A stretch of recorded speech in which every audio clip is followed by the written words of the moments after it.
Est-ce qu'un fils, une fille, un fils peut parler à son père ce soir? Jésus, tu peux répandre ton cœur devant le trône de grâce. Tu peux répandre encore ton cœur devant le trône de grâce. Ton Père est là pour t'écouter. Ton Père est là pour t'écouter. Alléluia. Le Dieu qui écoute les prières. Le Dieu qui écoute les prières. La Bible dit les nations perdues, les cieux sortent, les sortent.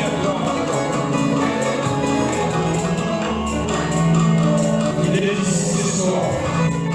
Le Dieu qui a prié la prière. Disposé à nous écouter et agir. Alléluia. Seigneur, nous approchons comme le trône ce soir. Révélons au cœur devant ta majesté. Toi qui as dit pour que moi je sois le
et soit glorifié à jamais.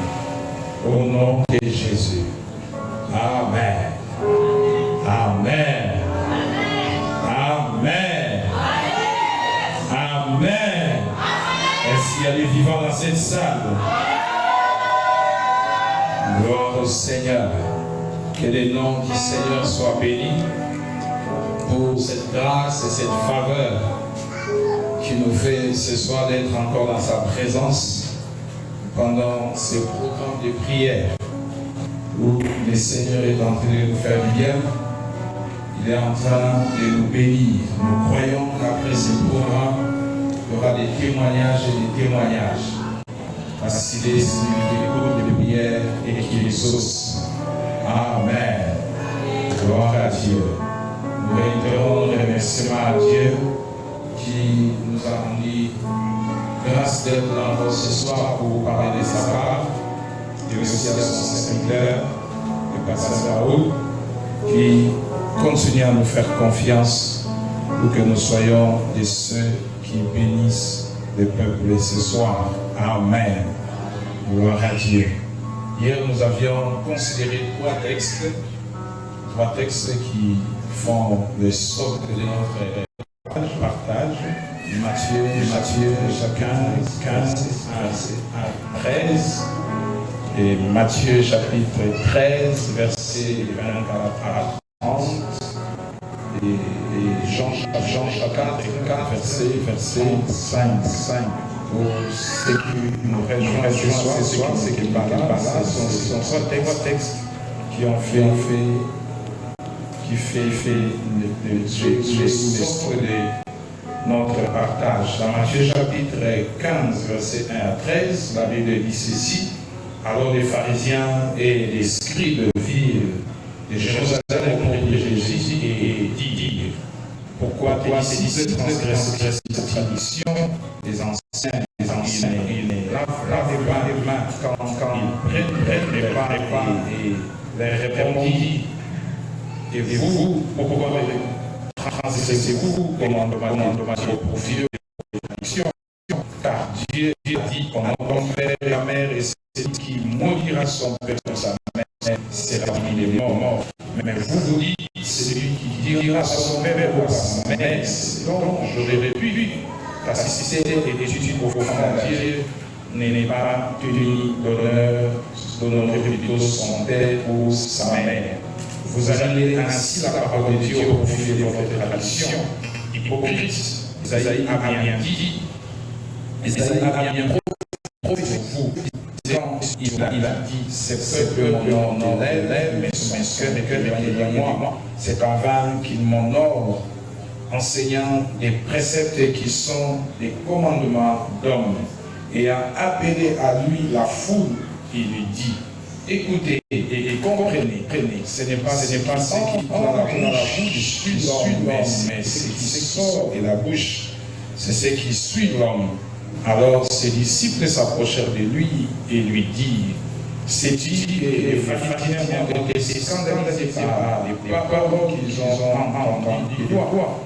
Il répondit, toute plante qui n'a pas planté mon Père céleste sera déracinée. Le deuxième texte que nous avions lu hier, Matthieu chapitre 13, verset 24 à 34, il leur proposa une autre parabole et il dit, le royaume des cieux est semblable à un homme qui a sémé une bonne sémence dans son champ.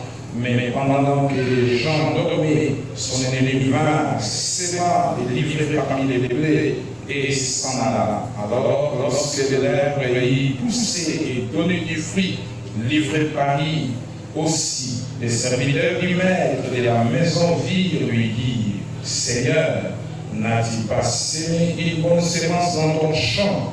D'où vient donc qu'il y ait des livrés? Il répondit, c'est un ennemi qui a fait cela. Et les serviteurs lui dirent, veux-tu que nous allions l'arracher? Non, dit-il, de peur qu'en arrachant l'ivraie, vous ne déraciniez en même temps les blés. Laissez croître ensemble l'un l'autre jusqu'à la moisson. Et à l'époque de la moisson, je dirai au moissonnaire, arrachez d'abord l'ivraie et liez-la en gerbe pour la brûler, mais amassez les blés dans mon grenier. Et enfin, Jean chapitre 4, verset 35. Ne dites-vous pas qu'il y a encore 4 mois jusqu'à la moisson? Voici, je vous l'ai dit, levez les yeux et regardez les champs qui déjà blanchissent pour la moisson. Parole du Seigneur. Nous pouvons acclamer la parole de Dieu. Gloire au Seigneur. Nous continuons avec notre pensée sur toute plante que mon Père céleste n'a pas plantée sera déracinée. Amen. Nous étions en train de lire ces 3 textes que nous avons lus. Nous allons les partager, pas dans son contexte immédiat, mais plutôt les pensées que donne ces 3 textes vont nous aider à concilier la pensée de notre partage.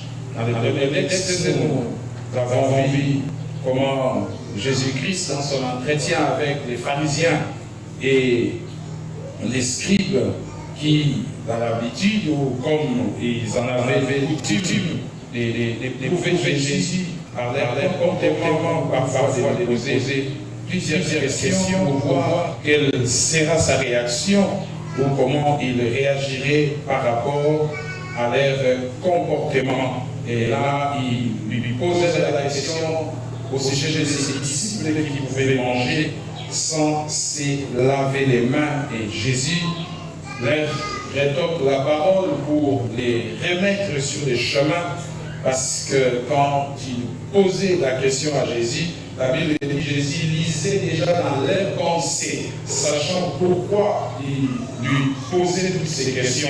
Ainsi, Jésus leur répondit qu'ils étaient des hypocrites. Il les qualifie des hypocrites, il les qualifie des hommes des doubles visages. Et il posait toutes ces questions pour essayer de les prouver et de voir sa réaction. Et au même moment, Jésus aussi les recadre pour les faire comprendre qu'eux aussi, à leur tour, ils transformaient la parole de Dieu, l'enseignement du Seigneur, qu'ils devaient prêcher dans la vérité, dans toute sa droiture. Il les changeait pour leurs intérêts personnels. Et c'est pourquoi Jésus leur dit que tout ce que mon Père n'a pas planté, tout ce que mon Père n'a pas sémé sera déraciné. En d'autres termes, les enseignements que Dieu a donnés, que Jésus-Christ devait enseigner et ses disciples, c'est ce qui peuvent être enseignés, et tout ce qui vient en dehors de ce que Dieu a donné comme enseignement n'a pas sa place. Et dans ces textes, dans son contexte, la Bible nous fait voir que Dieu sème dans le monde ses disciples, ceux qui l'appartiennent, pour faire avancer son royaume. Et de l'autre côté, il y a aussi les diables qui sèment ses disciples pour faire reculer le royaume de Dieu, distraire les enfants de Dieu et enseigner des fausses doctrines, afin d'empêcher le royaume de Dieu d'avancer. Et dans le deuxième texte que nous avons vu, c'est Maître qui a sémé son blé, et la nuit, l'ennemi est venu s'aimer et livrer dans le même champ. Et que ses serviteurs l'ont constaté, ils sont allés vers leur maître pour lui dire qu'ils ont constaté qu'il y a autre chose qui a été plantée parmi ces bonnes choses qu'eux ont plantées, et qui est ce qu'ils devaient faire. Et le maître leur dit de laisser croître le tout, et enfin, à l'heure de la moisson, ils sauront faire la différence entre les blés et livrés, pour que les blés soient gardés dans les greniers et que livrés soient brûlés. Et c'est ces textes que nous avions pris pour partager cette pensée que nous avons. Ces maîtres est considéré comme Dieu qui a planté les bonnes choses dans nos vies, et de l'autre côté, les diables aussi viennent planter les mauvaises choses dans la vie des enfants de Dieu. Et Dieu, Jésus, Dieu qui est représenté par ses maîtres, a su faire la différence, la distinction entre les blés et livrés, de même que ses serviteurs aussi ont su faire la différence là-dessus. Et nous avions essayé de faire comprendre que nous sommes comme une terre pour Dieu, où Dieu plante les bonnes choses, mais l'ennemi voulant nous détruire, derrière les péchés, derrière toutes sortes de choses que nous pouvons faire, lui aussi vient planter les mauvaises choses en nous, qui parfois nous empêchent de progresser, parfois nous empêchent d'aller de l'avant dans notre vie, dans notre marche. Mais le Dieu des cieux, qui a créé l'homme à son image, à sa ressemblance, a béni l'homme, et il a donné du pouvoir pour dominer, pour se multiplier, pour assujettir, pour remplir la terre, pour se multiplier, pour être fécond. Et c'est ça la pensée, le souhait de Dieu. Dieu pense toujours du bien pour l'homme qu'il a créé. En aucun jour, Dieu a pensé du mal. En aucun jour, Dieu a planifié un mauvais projet pour l'homme qu'il a créé. Les soucis de Dieu, les désirs de Dieu est que l'homme qu'il a créé soit béni, vive dans l'abondance, soit prospère, puisse aller de l'avant, puisse progresser dans tout ce qu'il fait. C'est pourquoi, avant de créer l'homme, Dieu a commencé d'abord par lui préparer un beau jardin. Parce que le souci de Dieu était que l'homme vive paisiblement. Alléluia. Qu'il vive paisiblement. Et dans son parcours, dans sa marche avec son peuple, et il continuait toujours à vouloir du bien et à faire du bien à ses peuples. Nous avions dit cela dans Genèse chapitre 1, verset 27 à 28. Et dans Jérémie, Dieu rappelle encore à son peuple qu'il a pour eux des projets de bonheur et de paix, non des malheurs, pour leur assurer un avenir meilleur et de l'espérance. Et cela nous demande encore combien Dieu conspire bien combien Dieu répare, combien Dieu veut que nous soyons heureux et que nous puissions progresser sur tous les plans de notre vie. Amen. Amen. Et aussi nous avons dit qu'il y a 3 choses à savoir lorsque nous voulons déraciner tout ce que notre Père n'a pas planté. La première des choses, nous avons dit, nous devons savoir ce que notre Père a planté. Qu'est-ce que notre Père a planté? Nous devons avoir en conscience, prendre conscience des choses que Dieu a plantées en nous. Là, j'aimerais souligner une chose. Pour que nous puissions être délivrés dans notre vie, là, parmi les processus de la délivrance, c'est la prise de conscience. Et c'est le premier processus de la délivrance. Nous devions prendre conscience de tout ce que Dieu a planté en nous. Nous devons savoir quelles sont les bénédictions qui sont en nous. Quelles sont les choses que Dieu a mis en nous. Quelles sont les meilleures choses que Dieu a plantées en nous. Pour que cela nous permette de savoir faire la différence entre ce que le diable a planté et ce que Dieu a planté. La deuxième chose que nous devions savoir, c'est de savoir ce que notre Père n'a pas planté en nous, ce que Dieu n'a pas mis en nous. Alléluia. Alléluia. Nous devons prendre conscience des choses que Dieu n'a pas mis en nous. Lorsque nous faisons l'analyse des choses, lorsque nous faisons l'analyse de notre vie, lorsque nous analysons notre parcours, nous avons la possibilité de savoir distinguer ce que Dieu a mis en nous et ce que Dieu n'a pas mis en nous. Voilà pourquoi nous devons d'abord savoir qu'est-ce que Dieu a planté en nous et qu'est-ce que Dieu n'a pas planté en nous. Nous devons prendre conscience de ces choses. Et nous avons pris l'exemple de ces textes que nous avions dit, où les serviteurs ont constaté dans les champs qu'il y avait autre chose qui était semé. S'ils n'avaient pas fait ces constats, ils ne sauront pas qu'est-ce qui est livré, qu'est-ce qui est blé. Mais pendant qu'ils ont fait les constats, ils ont constaté que dans les champs, il y avait autre chose qui avait été sémée par rapport à ce que leur maître leur avait dit de s'aimer. Alléluia. Alléluia. Et c'est comme ça qu'ils sont allés vers le maître pour lui dire, nous avons constaté autre chose que ce que toi tu as planté. Ils ont su faire la différence entre l'ivraie et le blé. Et nous devons savoir faire la différence entre ce que Dieu a sémé en nous et ce que Dieu n'a pas sémé en nous. Alléluia. Et après avoir pris cette conscience, nous devons maintenant savoir, nous devons maintenant chercher à comment déraciner ce que le Père n'a pas sémé en nous. Alléluia. Alléluia. Parce que nous ne pouvons pas nous précipiter et chercher à déraciner ce que le Père n'a pas sémé en nous sans pour autant prendre conscience de ce qu'il a sémé en nous et de ce qu'il n'a pas sémé en nous. Nous voyons la pensée que nous avons tirée dans ces textes où le maître, à l'heure de la moisson, il dit à ses serviteurs, quand ça sera le temps de la moisson, vous allez commencer d'abord par enlever les blés, livrer, les jeter au feu, et les blés, vous allez les mettre dans mon grenier. Ils ont su faire la différence. Alléluia. Entre ce que le maître avait planté et ce que le maître n'a pas planté. Et nous avons essayé de faire cette différence hier. Les choses que Dieu a plantées et ce que Dieu n'a pas planté. Nous avons dit que tout ce qui est différent de ce que Dieu a planté dans nos vies ne vient pas de Dieu. Nous avons donné plusieurs exemples là-dessus. Nous avons dit que notre Père a planté la vie, le diable a planté la mort. Notre Père a planté la bonne santé, le diable a planté la maladie. Notre Père a planté la bénédiction, le diable a planté la malédiction. Et ainsi de suite. Et nous avions constaté, lorsque nous constatons ces choses, c'est ainsi que nous devons maintenant savoir comment déraciner tout ce que notre Père n'a pas planté en nous. Amen. Amen. Est-ce qu'on peut acclamer la parole du Seigneur? Et nous étions arrivés aux troisième chose que nous devions savoir, comment déraciner ce que notre Père n'a pas planté. Amen. Et la première des choses, nous avons dit, c'est la prière. Amen. La prière. La prière, au-delà d'être un dialogue entre chrétiens et Dieu, la prière, c'est aussi un rendez-vous du Père et du Fils. Amen. Amen.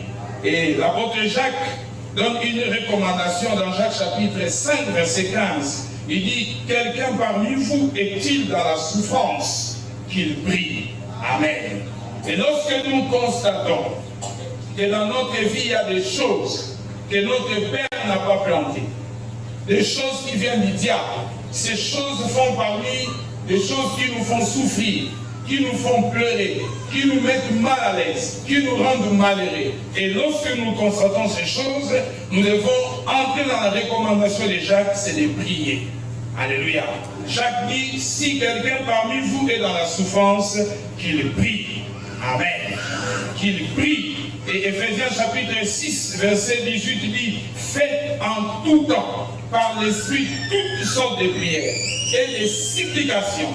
Et l'apôtre ainsi cela d'ici, il dit, veillez avec une entière persévérance. Donc la prière n'est pas quelque chose à négliger. La prière est un élément important pour déraciner tout ce que le diable a planté dans nos vies.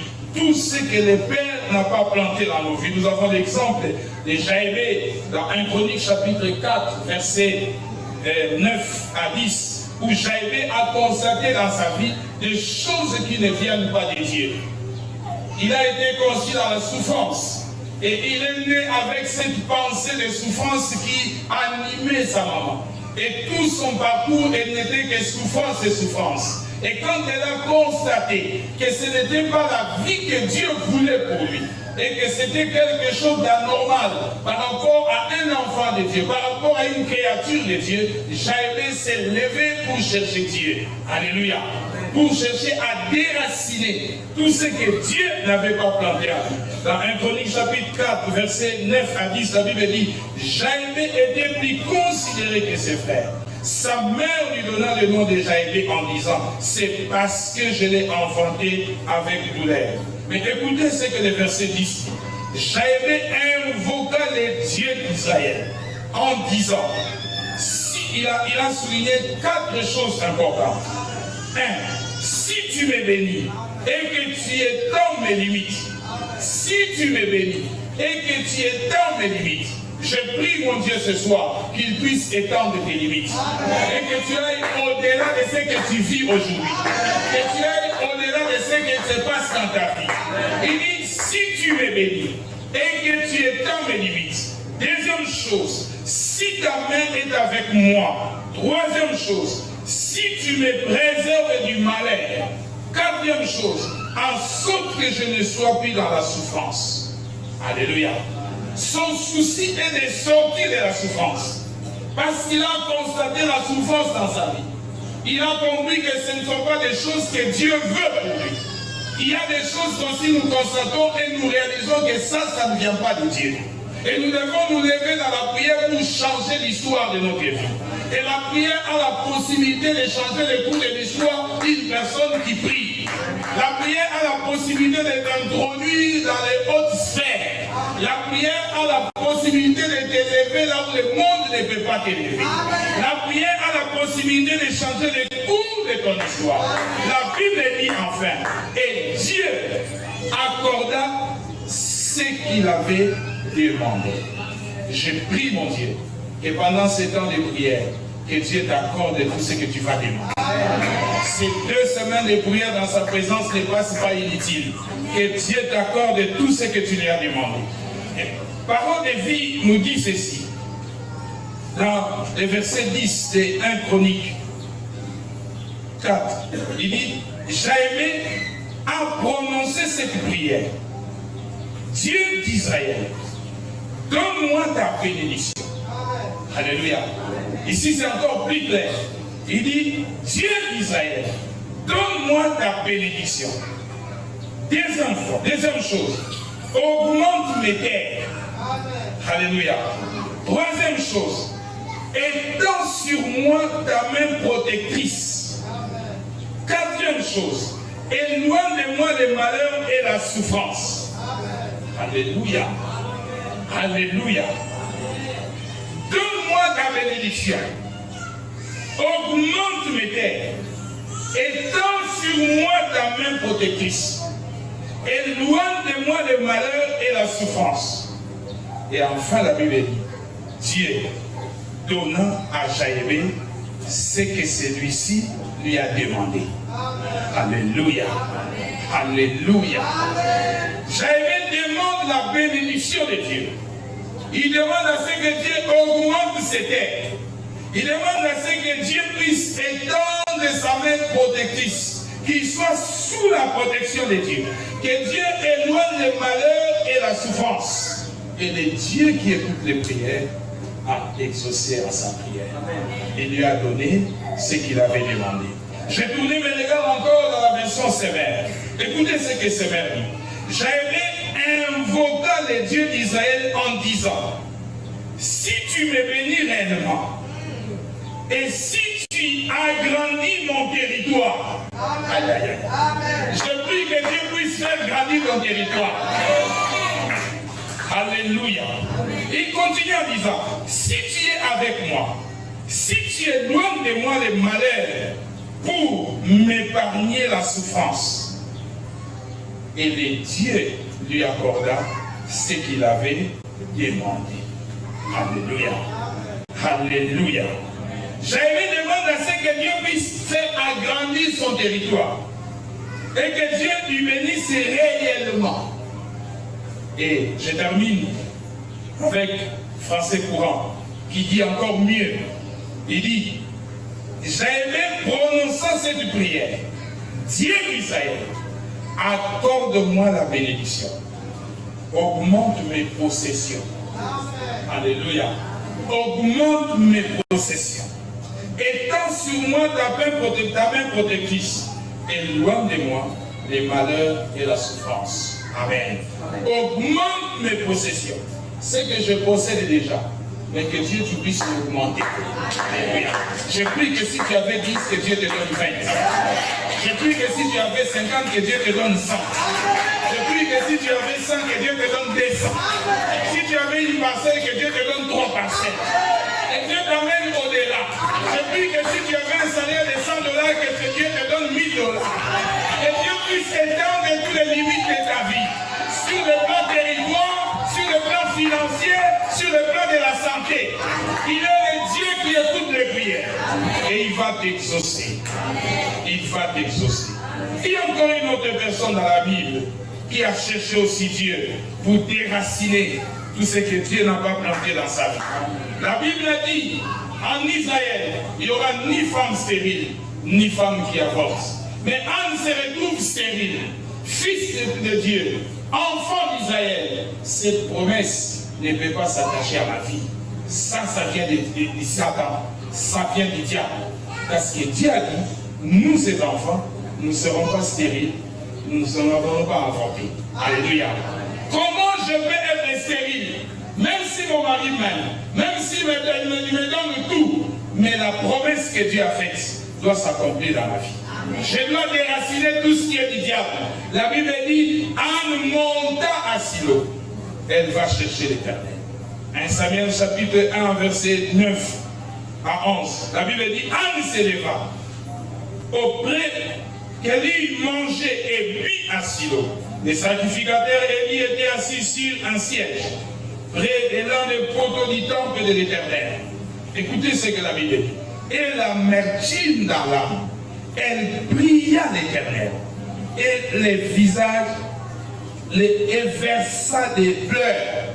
Elle fit un vœu en disant, l'Éternel des armées, si tu daignes regarder l'affliction de ta servante, si tu te souviens de moi, et n'oublie point ta servante, si tu donnes à ta servante un enfant mâle. Ce que j'aime ici chez Anne, elle fait une prière avec une précision. Alléluia. J'aime des personnes qui prient avec précision. Ne prie pas parce que tu as entendu l'autre en train de prier. Alléluia. Ne prie pas seulement parce que tout le monde prie. Prie parce que tu as un problème précis. Et tu fais une prière précise devant Dieu. Anne dit à Dieu, si tu me donnais un enfant mâle, elle donne la précision. Elle n'a pas dit enfant tout court. Alléluia. Je n'aime pas les personnes qui font une prière tout court. Seigneur, bénis-moi. Qui te bénit en quoi? Dis à Dieu, si c'est le mariage, dis Seigneur, donne-moi le mariage. Si c'est le travail, Seigneur, donne-moi le travail. Alléluia. Si c'est la santé, Seigneur, guéris-moi. Alléluia. Et Anne fait une prière avec précision. Non seulement elle supplie Dieu, mais aussi elle dit à Dieu ce qu'elle veut. Alléluia. La Bible dit l'amertume dans l'âme. Et elle pleurait. S'il faut pleurer, pleure. S'il faut prier, prie. Cherche Dieu. Mais l'élément important, dis à Dieu ce que tu veux. Pendant ces programmes de prière, qu'est-ce que tu veux que Dieu te fasse? Qu'est-ce que tu veux que Dieu fasse pour ta famille? Sois précis dans ce que tu demandes. Alléluia. Alléluia. Que veux-tu que je fasse pour toi? Jésus devant le paralytique. Il sait que c'est un paralytique. Jésus devant l'aveugle, il sait que c'est un aveugle, parce que rien n'échappe au contrôle de Dieu. Jésus était 100% homme, 100% Dieu. Il savait que c'était un aveugle, il savait que c'était un paralytique, il savait quel était leur besoin, mais il lui pose la question, que veux-tu que je fasse pour toi? Il faut que tu t'exprimes devant Dieu. Il faut que tu lui dises ce que tu veux. Alléluia. La Bible dit, ne vous inquiétez de rien.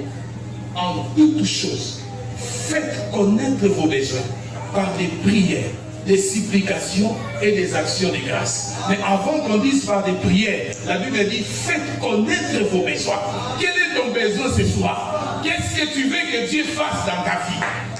Tu vas prier, oui, mais qu'est-ce que tu vas dire dans ta prière? C'est comme ça que la Bible commence par dire, faites connaître vos besoins par des prières. Donc on ne prie pas pour prier, on prie pour faire connaître nos besoins à celui qui a la possibilité de répondre à nos besoins. Quel est ton besoin ce soir? Anne connaissait son besoin quand il s'approchait de Dieu. Et elle ne dit pas n'importe quoi. Elle dit à Dieu, je veux un enfant mâle. Et Dieu lui donna ce qu'elle avait demandé. Je prie que Dieu te donne ce que tu demanderas. Que Dieu te donne ce que tu demanderas. Que Dieu te donne ce que tu demanderas.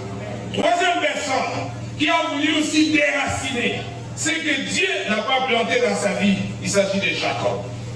Jacob aussi a cherché Dieu. Genèse 32, verset 24 à 28. La Bible dit, Jacob demeura seul. Alors un homme lutta avec lui jusqu'au lever de l'aurore. Voyant qu'il ne pouvait pas les vaincre, cet homme les frappa à l'emboîture de la hanche. Et l'emboîture de la hanche de Jacob se demi-pendit pendant qu'il luttait avec lui. Et il dit, laisse-moi aller, car l'aurore s'élève. Et Jacob répondit, je ne te laisserai point aller. Alléluia. Je ne te laisserai point aller. Jacob avait compris que c'était l'ange de l'Éternel. Amen. Alléluia. Quand tu viens dans la présence de Dieu, il faut avoir la sensibilité spirituelle. Amen. Pour ne pas louper la présence de Dieu. Pour ne pas louper la visitation de Dieu. Dieu est là. Tous nous venons dans sa présence, mais tous nous ne recevons pas de la même manière. Parce qu'il y a de ceux qui sont distraits. Tu es dans la présence de Dieu, tu réponds aux messages sur WhatsApp. Tu es dans la présence de Dieu, tu me réponds aux messages sur Facebook. Tu es dans la présence de Dieu, tu penses à autre chose. Tu es dans la présence de Dieu, tu penses aux gens qui ont ta dette, après lesquels tu vas aller les chercher. Non, lorsque tu es dans la présence de Dieu, sois concentré. Parce que tu ne sais pas quand est-ce que la visitation de Dieu passera. Jacob savait saisir la visitation de Dieu. Il a compris que c'était l'ange de l'Éternel. Ce n'était pas n'importe qui. Et il lui dit, je ne te laisserai pas sans que tu m'aies béni. Aujourd'hui ou jamais. Je verrai que quelqu'un dise, c'est programme de prière ou jamais. Fais de ce programme de prière ta peignelle. C'est programme de prière ou jamais.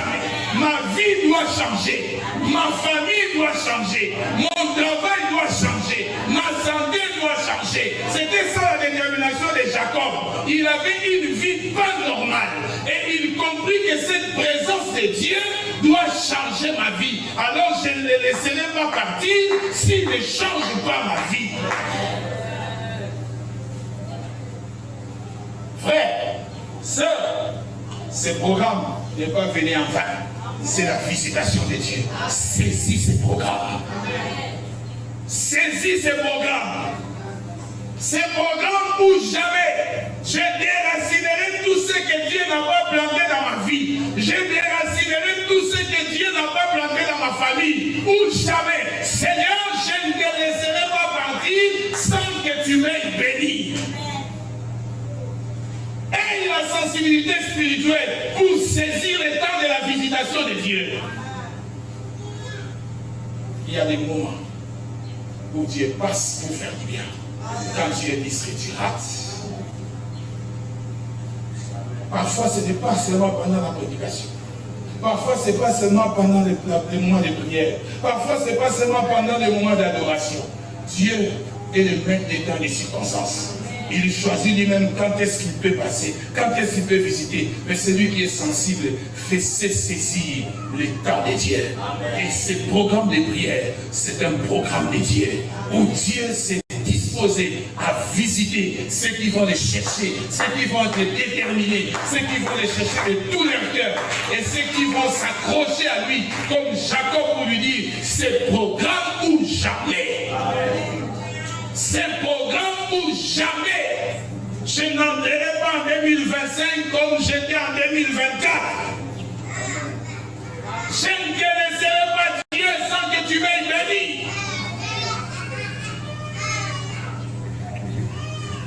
Et la Bible dit,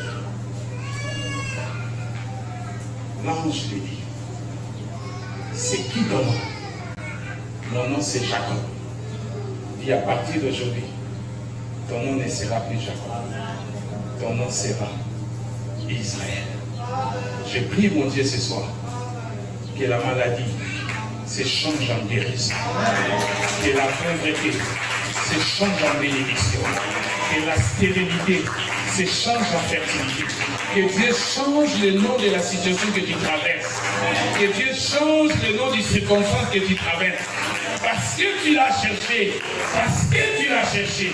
Que Dieu change le nom des choses que tu as fait de vivre. Que Dieu change. Que Dieu change. Que Dieu change. Et qu'il te fasse remporter la victoire. Parce que tu as lutté avec les hommes. Et tu es sorti vainqueur. Et de ces programmes, tu sortiras vainqueur. Non, j'étais en train de dire à quelqu'un, de ces programmes, tu sortiras vainqueur. Tu sortiras vainqueur. Tu sortiras vainqueur. Est-ce que tu peux donner gloire à Dieu?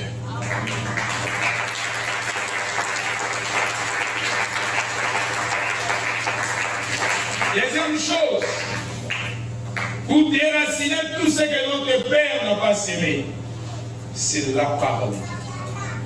Par la parole de Dieu, nous avons la possibilité de déraciner tout ce que notre Père n'a pas sémé. La parole de Dieu est un outil qui nous permet de connaître et de détruire les œuvres du diable dans notre vie. Je dis deux choses.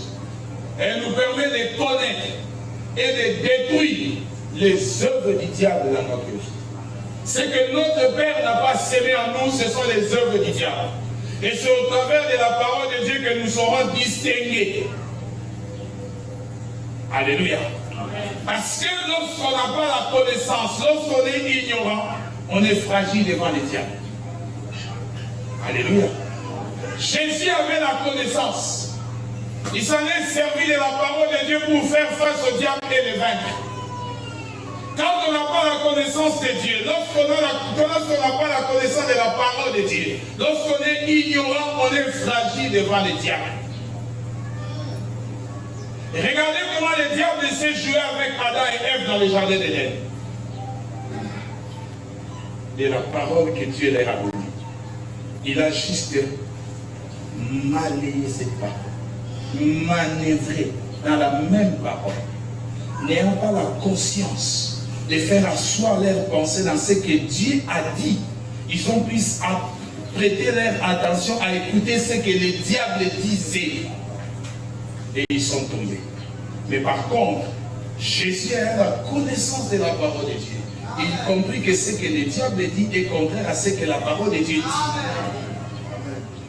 Alléluia. Et il en est sorti vainqueur face au diable. Frères et sœurs, lorsqu'on n'a pas la connaissance de la parole de Dieu, on est fragile devant le diable. Quoique nos 21 jours de prière et de jeûne, la Bible dit, Jésus rempli de l'esprit, il sortait de 40 jours et 40 nuits de prière. Le diable savait qui était Jésus, que Jésus était le Fils de Dieu. Le diable savait qu'il sortait de 40 jours et 40 nuits de prière. Il savait aussi que Jésus était en jeûne. Il savait. Il était conscient de l'état dans lequel Jésus se trouvait. Vous savez, lorsqu'on est en jeûne, physiquement on est faible, mais spirituellement on devient encore fort. Et le diable savait que c'était un moment où Jésus était fort, mais il vient quand même les tenter. Alléluia. Il vient les tenter. Mais Jésus ayant la connaissance de la parole, et cette parole a donné l'équilibre pour savoir faire face à l'ennemi. Plusieurs, nous tombons dans les péchés. Plusieurs, nous ouvrons la porte au diable. Plusieurs, nous laissons au diable de faire ce qu'il veut dans notre vie parce que nous n'avons pas la connaissance de la parole de Dieu. Nous sommes des ignorants. Mais la parole de Dieu est un élément important qui peut nous permettre de savoir distinguer ce qui est de Dieu et ce qui n'est pas de Dieu. Ce qui vient de Dieu et ce qui ne vient pas de Dieu. Écoute ce que Psaume 19, verset 105 nous dit. Ta parole est une lampe à mes pieds et une lumière sur mon sentier. Donc la parole de Dieu nous montre la voie qu'il faut suivre. Alléluia. Alléluia. Psaume 119, verset 105 ajoute. Ta parole est une lampe à mes pieds, une lumière à mes sentiers. Et parole de vie nous dit ceci. Ta parole est une lampe qui éclaire mes pas, une lumière sur ma route. Alléluia. Ta parole éclaire mes pas. C'est-à-dire, elle me montre là où je dois poser mon pied. Alléluia. Elle me montre là où je dois poser mon pied. Elle est une lumière sur ma route. C'est-à-dire, lorsque j'ai la connaissance de la parole de Dieu, je ne marche pas dans l'obscurité. Je connais la route que je dois emprunter. Je sais là où je vais. Alors l'ennemi ne peut pas me tromper. Et je ne tomberai pas dans le piège de l'ennemi. Parce que sa parole m'éclaire, me montre la voie à suivre. La version sévère nous ajoute en disant ceci. Ta parole est comme une lampe qui guide mes pas. Amen. Alléluia. Ta parole est comme une lampe qui guide mes pas. Donc c'est ta parole qui dit, pose ici. Pose là-bas. Donc ce n'est pas moi qui pose, mais c'est la parole qui guide mes pas. Pose ta main ici, pose tes pas là-bas. Et quand c'est la parole qui guide mes pas, c'est que je ne tomberai jamais dans les pièges du diable. Alléluia. Mais lorsqu'on n'a pas cette connaissance, c'est comme ça qu'on tombe facilement dans les pièges du diable. Elle continue en disant, elle est une lumière éclairant mon chemin. Elle éclaire mon chemin. Amen. Psaume 119, verset 130 nous dit, la révélation de ta parole est claire. Elle donne de l'intelligence aux simples. Alléluia. Elle donne de l'intelligence aux simples. La révélation de la parole de Dieu donne de l'intelligence aux simples. Alléluia. À ceux qui ne sont pas intelligents, la parole de Dieu rend intelligent. Alléluia. Et ce même passage, je l'ai dit encore dans français courant. La Bible dit, découvrir ta parole apporte la lumière. Elle donne du discernement aux simples. C'est avec la parole de Dieu que nous saurons discerner ce qui vient de Dieu et ce qui ne vient pas de Dieu. Elle donne le discernement. Parole de vie dit, quand on découvre ta parole, on reçoit la lumière. Quand on découvre ta parole, on reçoit la lumière. Écoutez la suite. Par elle, les gens simples deviennent capables de bien juger. Ah, la parole de Dieu est merveilleuse. Acclamez pour la parole du Seigneur. Quand on découvre ta parole, on reçoit la lumière. Par elle, les gens simples deviennent capables de bien juger. Alléluia. Alléluia. Méditons la parole de Dieu. Venons aux études bibliques. Ayons la connaissance de la parole de Dieu. Ça nous rend non seulement intelligents, mais ça nous rend aussi capables de bien juger. Alléluia. Alléluia. Et Psaume, chapitre 1, verset 3, verset 2 après dit, heureux l'homme qui ne marche pas sans les conseils des méchants, qui ne s'arrête pas sur la voie des pécheurs, et qui ne s'assied pas en compagnie des moqueurs, mais qui trouve son plaisir dans la loi de l'Éternel. Seigneur dit, toute sa joie, il la met dans la loi de l'Éternel. Il médite jour et nuit. Écoutez le verset 3. Il prospère, comme prospère une plante près des courants d'eau. Il donne toujours son fruit lorsque revient la saison. Son feuillage est vert. Tout ce qu'il fait réussit. Alléluia. Alléluia. Ça, c'est le secret de la réussite. Que personne ne te trompe. 10 secrets de la réussite. 40 secrets de la réussite. Je vais donner un séminaire où je donnerai 48 secrets de la réussite. Voici les secrets de la réussite. Voici les secrets de la réussite. Il prospère comme un arbre planté près des eaux. Il donne toujours son fruit lorsqu'il revient la saison. C'est-à-dire quand c'est la saison du mariage, tu as le mariage. Quand c'est la saison du travail, tu as le travail. Quand c'est la saison des réussites, tu as réussi. Quand c'est la saison de la bonne santé, tu as bonne santé. Donc il ne rate jamais sa saison. Et je prie que tu ne rates jamais ta saison. Je prie que tu ne rates jamais ta saison. Quand c'est la saison de l'étude et que tu aies les frais pour étudier et que tu réussisses. Quand c'est la saison du travail, que tu trouves du travail. Quand c'est la saison du mariage, que tu trouves du mariage. Quand c'est la saison de l'élévation, que tu sois élevé. Que tu ne rates jamais ta saison. Reçois cette grâce. Reçois cette grâce. La Bible dit tout ce qu'il fait, lui réussit. Je vais bien le lire dans la version Lingala. Lingala dit ceci. Kasine alingaka mobeko ya nkolo pe akanisaka yango butu pe moi. Écoutez le verset 3. Makambo nyonso oyo asalaka alongaka na yango. Azali lokola nzete oyo balongi pembeni ya mai. Yango ekokaka mbuma na ntango nyonso. Pe kasi na yango, kasa na yango ekawukaka te. Tu ne sécheras jamais. Alléluia. Si tu es ami de la parole, si tu la médites jour et nuit, tu ne sécheras jamais. Balobi Covid, mais il y a Covid au Sonia. Balobi Covid, il y a Covid au Somamituka. Balobi Covid, il y a Covid au Somamanda. Balobi Covid, il y a Covid au Somota. Balobi Covid, il y a Covid au Somamanda normal. Quand tout le monde sèche, toi tu ne sèches pas.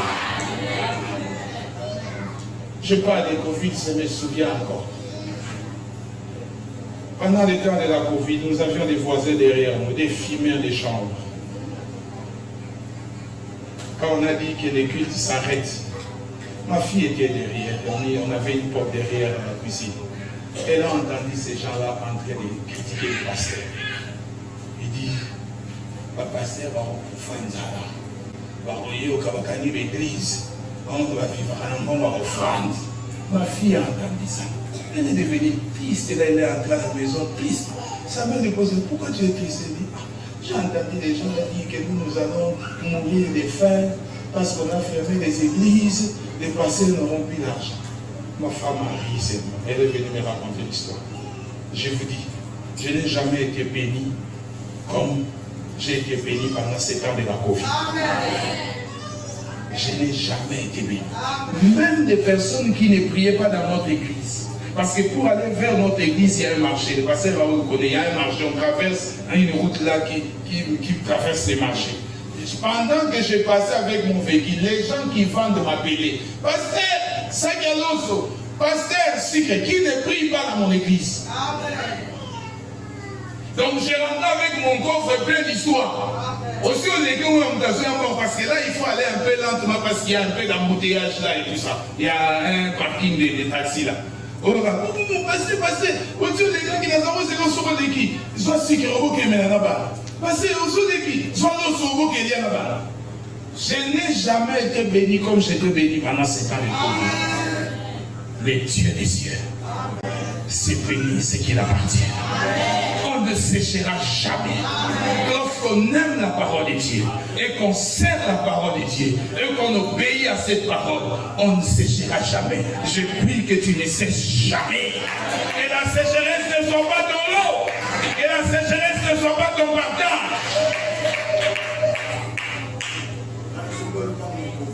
Amen. Dans le confinement, passer à Ola Solo, on était dans la solo. Dieu sait honorer ce qu'il aime. Aimer Dieu, c'est aimer sa parole et la mettre en pratique.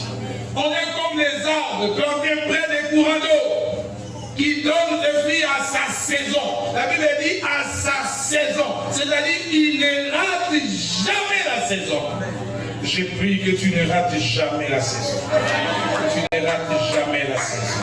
L'apôtre Paul souligne aussi quelque chose d'important sur la parole de Dieu. Paul parle des armes de combat spirituel dans Ephésiens 6. Il présente la parole de Dieu comme une première et une dernière arme du combat spirituel. Au verset 14, il appelle la parole de Dieu comme la vérité. Au verset 17, Ephésiens 6, il appelle la parole de Dieu l'épée de l'esprit. Alléluia. Il les présente comme les premières armes et aussi comme les dernières armes pour combattre les esprits mauvais. Pour combattre les esprits mauvais. Il est considéré comme la vérité. Il est considéré comme l'épée de l'esprit. Et la Bible dit, car ta parole, la parole de Dieu, elle est vivante, elle est efficace, puis tranchante, qui n'est épée quelconque, à 2 tranchants, pénétrant jusqu'à partager âme et esprit, jointure et moellée. Elle juge les sentiments et les pensées du cœur. Jésus ayant compris la puissance de la parole, il a utilisé face au diable. J'exhorte quelqu'un ce soir à utiliser la parole de Dieu comme un élément important pour déraciner tout ce que le diable n'a pas planté dans ta vie. Tout ce que le diable n'a pas planté dans ta vie. Alléluia. Alléluia. C'est bon. Je suis dans l'état.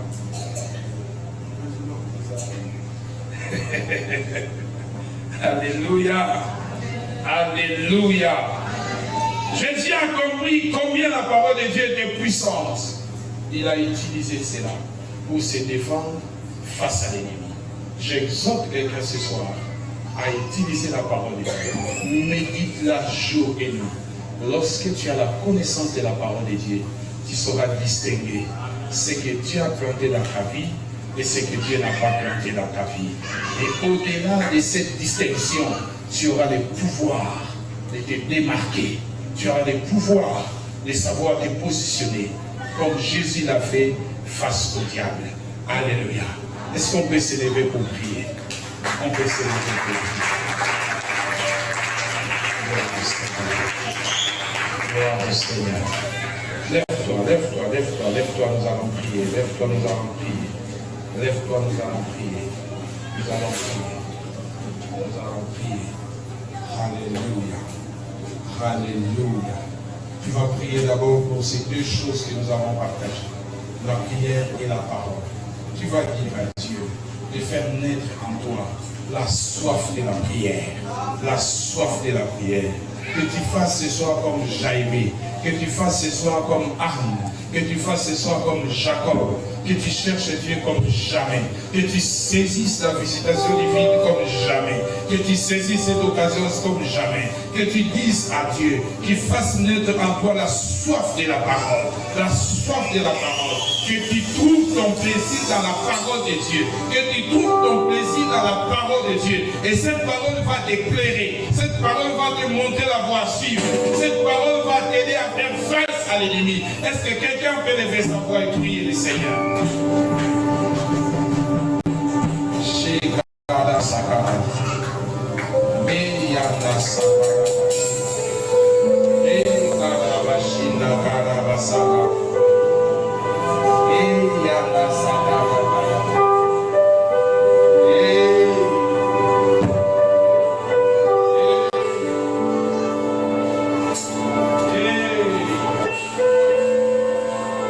Tout ce que mon père n'a pas planté sera déraciné.